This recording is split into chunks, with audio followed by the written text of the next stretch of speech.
नमस्कार. आज आपण बनवणार आहोत अगदी पौष्टिक आणि भरपूर फायबर असलेली दोडक्याची भाजी. तर ह्यासाठी हे मोठे मोठे दोडके आपण निवडून घ्यायचे आहेत. सगळ्यात आधी हे दोडके धुवून याची व्यवस्थित साल काढून घ्यायची आहे. संध्याकाळच्या जेवणासाठी अशा पद्धतीने दोडक्याची भाजी बनवून बघा. खूप छान लागते भाकरीसोबत गरम गरम खायला. तर दोडक्याची आपण अशा पद्धतीने साल काढून घ्यायची. आता याची साल काढून झालेली आहे आणि ही साल आपण फेकून नाही द्यायची. ह्याच्या शिरांची खूप छान चटणी तयार होते. छोटे छोट्या फोडींमध्ये दोडके कट करून घ्यायचे.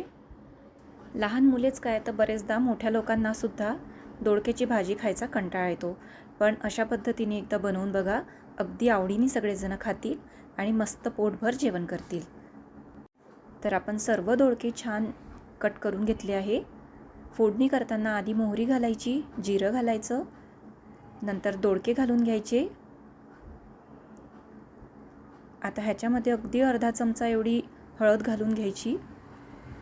थोडंसं मीठ घालायचं म्हणजे दोडके शिजायला मदत होते. दोडके छान तेलामध्ये कलसवून घ्यायचे आणि झाकण ठेवून वाफेवरती मस्त होऊ द्यायचे.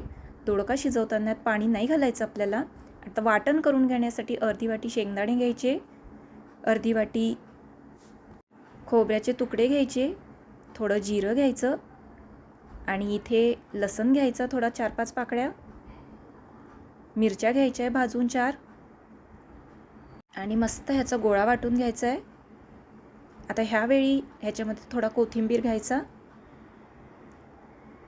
छान गोळा वाटून झाला आहे आपला.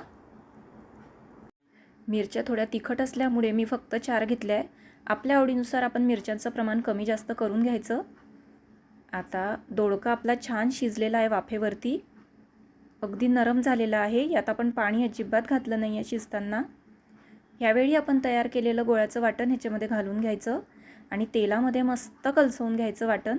ह्याला तेल सुटेपर्यंत गोळा भाजून घ्यायचा. तुम्ही बघू शकता त्याला मस्त बाजूने तेल सुटलेलं आहे.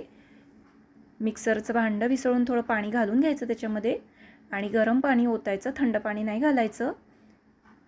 आता थोडी एक उकळी काढून घ्यायची. मीठ घालायचं, मीठ कमी घालायचं कारण आधी आपण मीठ घातलं होतं. बारीक चिरलेला कोथिंबीर घालायचा. आता आपल्या भाजीला मस्त उकळी आलेली आहे.